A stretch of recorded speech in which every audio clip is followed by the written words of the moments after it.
ان حالات نے جہاں اور بہت ساری زندگی کے شعبوں کو متاثر کیا ہے، وہاں ہر شخص معاشی طور پر بھی متاثر ہو رہا ہے۔ معیشت، اقتصادی لحاظ سے بھی ترقی یافتہ ممالک ہوں، ترقی پذیر ممالک ہوں، امیر ہے، غریب ہے، شہری ہے، دیہاتی ہے، تقریباً سبھی ان حالات کی وجہ سے ان حالات میں معاشی طور پہ متاثر دکھائی دے رہا ہے۔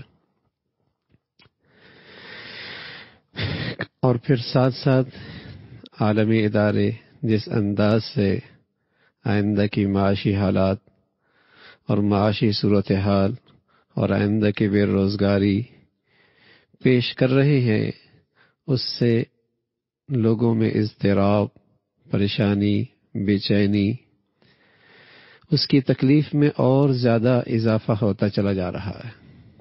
تو میرے عزیزوں اور امت کی مقدس ماں اور بہنوں، ہم یوں خوش نصیب ہیں کہ ہر آزمائش کی گھڑی میں ہمیں اللہ کے رسول نے ایک سبق دیا ہے، اور بس اوقات آزمائش کی گھڑیوں میں ایسے بہت سارے مواقع آتے ہیں کہ آدمی اپنے ماضی کی غلطیوں کا ازالہ کر کے ایک نئی زندگی کا آغاز بھی کر کے اپنے مسائل کو حل کر سکتا ہے۔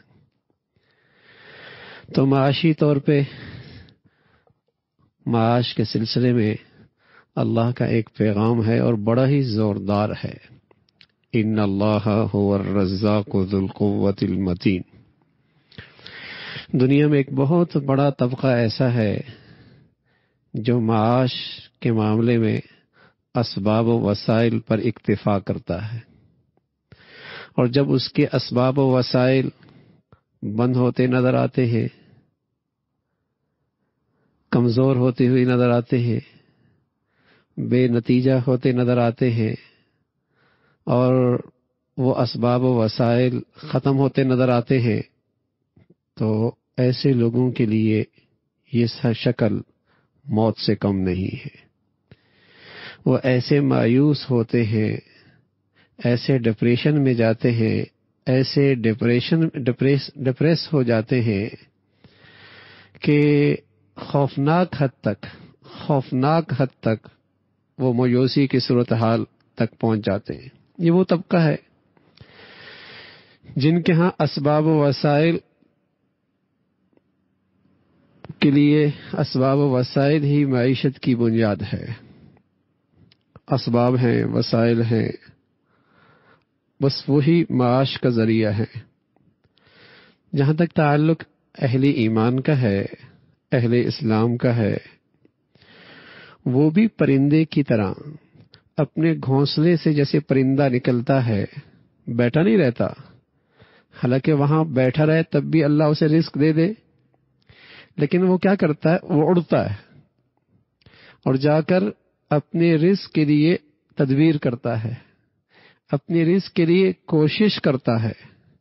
مسلمان بھی اسی طرح اپنے رزق کے لیے کوشش کرتا ہے، تدبیر کرتا ہے، لیکن پرندے کے بارے میں اللہ نے کہا ہے ان پرندوں کو بھی روزی ہم دیتے ہیں، انسانوں کو بھی روزی ہم دیتے ہیں۔ اللہ یرزقها وإیاکم۔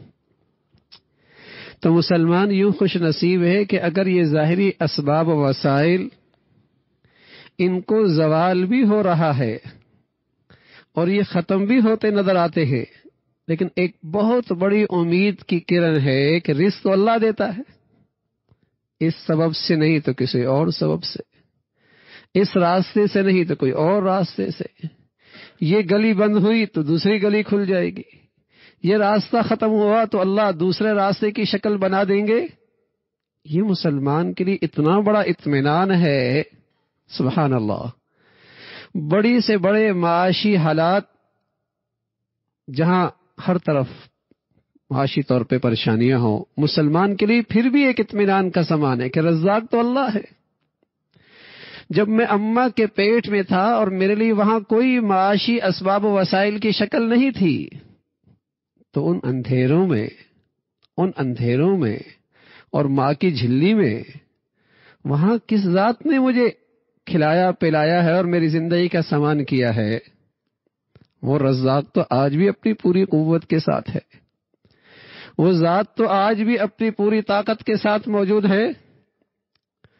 تو ان معاشی حالات کے اندر بھی مسلمانوں کے لیے ایک اطمینان ہے کہ ان اللہ هو الرزاق ذو القوۃ المتین. رزاق اللہ ہے. اور سبحان اللہ اتنا زوردار جملہ ہے. اللہ هو الرزاق بھی بڑا زوردار جملہ ہے، لیکن ان اللہ هو الرزاق پھر ذو القوۃ المتین. اللہ کریم جانتے تھے کہ ایک وقت آئے گا کہ ہر فتنہ معیشت کے سواری پہ سوار ہو کے آئے گا. ہر برائی معیشت پہ سواری پہ سوار ہو کے آئے گی. ہر مایوسی معیشت کے سواری پہ سوار ہو کے آئے گی. ہر گندگی، ہر زنجیر جو مسلمانوں کو جکڑے گی، بے دینی میں، بے حیائی میں، مایوسی میں، غیروں کے نظام میں، وہ معیشت کے سواری پہ سوار ہو کے آئے گی. تو مسلمانوں کو اللہ نے پیغام دیا تھا رزاق تو میں ہوں. دنیا کے اسباب و وسائل تو اسباب و وسائل کے حد تک ہیں، ان وسائل کے اندر رزاق رزق کا معاملہ تو اللہ کے اختیار میں ہے. اور چاہے تو ان اسباب و وسائل کو فنا کر دے، کوئی نئی شکل پیدا کر دے، کوئی نئی سبب سے وہ رزق دے دے. ان اللہ والرزاق، یہ اللہ کی طرف سے ایک ایسا زوردار پیغام ہے کہ جہاں سارے معاشی اسباب کو زوال آ جائے، وہاں مسلمان پھر بھی مطمئن ہے کہ رزاق اللہ ہے. اور اللہ کی طرف سے یہ پیغام کئی بار ہے، اللہ یبسط الرزق لمن یشاء ویقدر. رزق اللہ دیتا ہے، کوشادہ کر دے، روک لے. فرمایا دیکھو نا یہ پرندے جو اڑتے ہوئے جا رہے ہیں، انہوں نے کتنا ذخیرہ کر رکھا ہے، 20 سال کا، 10 سال کا، 1 سال کا، 1 ہفتے کا، 1 مہینے کا، 1 دن کا. ان کے پاس تو کچھ بھی ذخیرہ نہیں ہے، لیکن ہر روز نکلتے ہیں، اللہ انہیں رزق دے رہا ہوتا ہے اور ان کا پیٹ بھرا ہوا ہوتا ہے. وَكَأَيٍّ مِّن دَابَّةٍ لَا تَحْمِلُ رِزْقَهَا. کتنا ذخیرہ کر رکھا ہے، کتنا اکٹھا کر رکھا ہے. اللہ دے رہا ہے، یہ اللہ کا کلام ہے، اللہ کا کلام ہے. اور اللہ کریم جانتے تھے کہ دنیا کے اندر یہ معاشی حالات آئیں گے اور مسلمانوں کو میری ان پیغامات سے حوصلہ ملے گا، اور مسلمان اپنے دلوں کو ان آیات سے توانائی اور طاقت دیں گے، اور مسلمان ان مایوسیوں کے وادیوں میں گرنے کے بجائے ہمت اور حوصلے سے کام لے کر آگے بڑھیں گے. اللہ نے یہ پیغام دیا ہے. تو رزق کا جو معاملہ ہے وہ براہ راست اللہ کے پاس ہے. البتہ رسول اللہ صلی اللہ علیہ وسلم نے ایک بات فرمائی ہے، آج جو معاشی طور پہ پریشانیاں ہیں، تکلیف تو ہر ایک تکلیف میں ہے، ہر ایک متاثر بھی ہے، لیکن پریشانیاں ہم نے جو بڑھا دی ہیں اس کی ایک بڑی وجہ یہ ہے کہ آج ہمارے معیار زندگی، ہمارا اسٹیٹس یہ بہت بڑھتا چلا جا رہا. وہ جو اللہ کے نبی فرمایا کرتے تھے الاقتصاد نصف المعیشہ، کہ تم اپنی بچت کر سکتے ہو، تم اپنا معاشی نظام مستحکم کر سکتے ہو، تم اپنی معاشی زندگی سنوار سکتے ہو، اس کا ایک بڑا ذریعہ ہے کہ تمہاری زندگی کی چلن میانہ روی کے ساتھ ہو. کھانا، پینا، پہننا، رہنا، زندگی کی دیگر جو ضروریات ہیں انہیں میانہ روی سے پوری کرو، میانہ روی سے.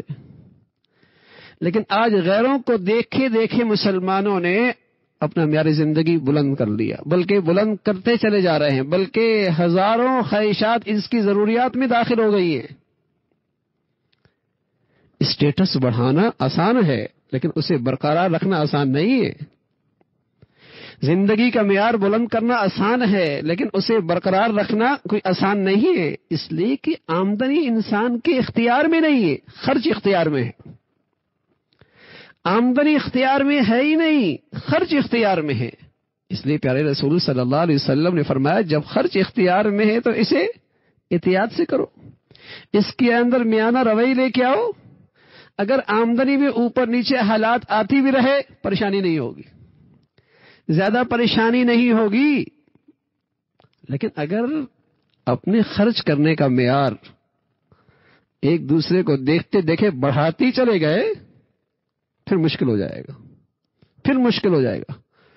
اور اللہ نے اہل ایمان کے لیے تو ایک عجیب جملہ فرمایا ہے، اللہ رزقھا، کہ تمہاری معاشی ضروریات پوری کرنا میری ذمہ داری ہے، خواہشات پوری کرنا ذمہ داری نہیں ہے. معاشی ضرورت پوری کرنا میری ذمہ داری ہے. لیکن آج ضروریات کم ہیں، خواہشات بہت ہیں، اور اس کی فہرست اتنی لمبی ہو گئی، کاغذ تھوڑے ہو گئے، اس کی فہرست بہت لمبی ہو گئی. تو ان حالات میں ہم ایک اپنی غلطی کا ازالہ بھی کر سکتے ہیں کہ ہمیشہ اپنی زندگی میانہ روی کے ساتھ گزارو، میانہ روی کے ساتھ گزارو. اگر اللہ آمدنی بہت بھی دے دے، وسائل بہت بھی دے دے، زندگی کا اسٹیٹس نہ بڑھاؤ، زندگی کا معیار نہ بڑھاؤ. یہ بہت سارے مسائل جنم لیتا ہے، یہ بہت ساری پریشانیاں کھڑا کر دیتا ہے، یہ زندگی مشکل سے مشکل بنا دیتا ہے. آپ کے لیے، کل آپ کے بچوں کے لیے مشکل بنا دے گا.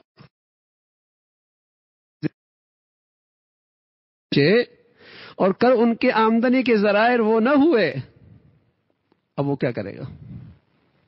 کون سا راستے اختیار کرے گا؟ جو اللہ کے حبیب صلی اللہ علیہ وسلم نے اپنی امت کو جس دور اندیشی کا سبق دیا ہے، میانہ روی، رہن سہن میں، نشست و برخاست میں، پہننے اوڑھنے میں، گھر بنانے، گھر سجانے میں، دیگر بات ہے. اگر میانہ روی کے ساتھ زندگی گزرتی رہے اور ساتھ اپنے اللہ کی ذات پہ یہ اعتماد اور یقین بھی ہو کہ رزاق اللہ ہے، تو بڑا حوصلہ ملے گا. ان برے حالات کے اندر تکلیف ضرور ہوگی، پریشانی نہیں ہوگی. تکلیف ضرور ہوگی، پریشانی نہیں ہوگی. تکلیف ضرور ہوگی، مایوسی نہیں ہوگی. تکلیف ضروری ہوگی، ڈپریشن میں نہیں جائیں گے. یہ دو باتیں بہت بنیادی. اور تیسری بات، جہاں یہ مادی اسباب ہیں، دکان ہے، دفتر ہے، کسی ملٹی نیشنل کمپنی میں کام ہے، کوئی اور ذریعہ ہے، فیکٹری ہے، کارخانہ ہے، جہاں رزق کے ظاہری اسباب ہیں جس سے ہمیں رزق ملتا ہوا نظر آتا ہے، وہاں اللہ نے، اللہ کے رسول نے دو چند رزق کے اسباب میں عرض کر دیتا ہوں، ویسے تو بہت سارے ہیں، انہیں بھی اختیار کیجئے، انہیں بھی اختیار کیجئے. ان اسباب و وسائل پر رزق دینا اللہ کا وعدہ ہے. ان اسباب و وسائل پر رزق کا بڑھنا اللہ اور اللہ کے رسول کا وعدہ ہے. حسن بصری رحمۃ اللہ علیہ کی خدمت میں ایک شخص آیا، کہا تو رزق کی بڑی تنگی ہے، رزق کی بڑی تنگی ہے. آپ نے فرمایا ندامت سے اللہ کے سامنے گڑ گڑایا کرو، معافی مانگا کرو. اور پھر فرمایا فَقُلْتُ اسْتَغْفِرُوا، آگے فرمایا وَيُمْدِدْكُمْ بِأَمْوَالٍ، اللہ تمہارا مال بڑھا دے گا. ندامت کے ساتھ استغفار، رزق کی تنگی دور ہو جاتی ہے، رزق کی پریشانی ختم ہو جاتی ہے.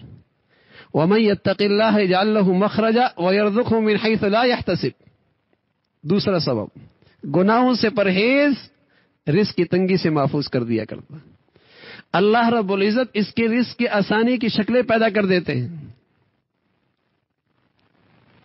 تیسری چیز، رسول اللہ صلی اللہ علیہ وسلم نے فرمایا وصل الارحام، صلہ رحمی کیا کرو، ماں باپ کے ساتھ، رشتہ داروں کے ساتھ حسن سلوک سے پیش آیا کرو، اللہ تمہارا رزق بڑھا دیں گے.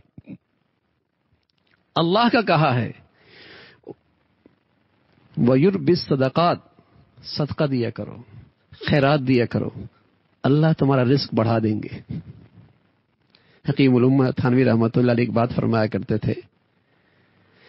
کرتے تھے جس عمل سے جو نتیجہ چاہتے ہو وہ عمل کرتے ہو اس نتیجے کی نیت بھی کیا کرو تاکہ اللہ وہ نتیجہ بھی نصیب فرما دے. فرمایا کرتے تھے زکوٰۃ سے مال محفوظ ہوتا ہے، زکوٰۃ دیتے وقت یہ نیت بھی کر لیا کرو اے اللہ اس سے میرا مال محفوظ ہو جائے. جیسے نماز کا اثر بتایا ہے کہ جو آدمی نماز پڑھتا ہے اس کی زندگی میں گناہ نہیں رہتے، فرمایا کرتے تھے کوئی آدمی نماز اس نیت سے پڑھے تو صحیح کہ اے اللہ میری زندگی سے گناہ نکل جائیں، اس نیت سے نماز پڑھ کے دیکھے، پھر نماز کی تاثیر دیکھے۔ اسی طرح صدقہ خیرات کرنے سے فرمایا وَيُرْبِ صدقات، صدقات سے مال بڑھتا ہے۔ کوئی آدمی اس نیت سے کر کے دیکھے، اللہ اس کے رزق کی تنگی دور کر دیں گے۔ ایک شخص آیا حضور علیہ الصلوۃ والسلام کی خدمت میں، کہنے لگا یا رسول اللہ احب ان یوسع لی رزقی، میں چاہتا ہوں میرا رزق کشادہ ہو جائے۔ پیارے رسول صلی اللہ علیہ وسلم فرمانے لگے دم علی الطہارہ حتی یوسع لک رزقک، طہارت کی زندگی گزارو، اللہ تمہارا رزق کشادہ کر دیں گے۔ گناہوں کی نجاست سے بھی پاک رہو، زہری گندگی سے بھی پاک رہو، طہارت کی زندگی گزارو، باوضو رہا کرو، اس سے بھی تمہارے رزق اللہ بڑھا دیں گے۔ ہم دنیاوی لحاظ سے رزق کے بہت سارے اسباب تلاش کرتے ہیں، ہم نے آپ کو اللہ اور اللہ کے رسول کے بتائے ہوئے معیشت کے بڑھوتری کے اور رزق کی فراوانی کے اسباب بتائے ہیں۔ اگر ان تینوں چیزوں کا اہتمام ہو، اللہ کی ذات پہ بھروسہ اور اعتماد، اللہ کی ذات پہ بھروسہ اور اعتماد، اپنی زندگی میانہ روی سے گزارنا اور ان اسباب رزق کا اختیار کرنا، پھر اگر آپ کوئی ظاہری تدبیر کریں گے انشاءاللہ کبھی پریشانی نہیں ہوگی اور کبھی آپ مایوسی کی طرف نہیں جائیں گے۔ اللہ رب العزت ان حالات سے ساری امت مسلمہ کی حفاظت فرمائے۔ وآخر دعوانا ان الحمد للہ رب العالمین۔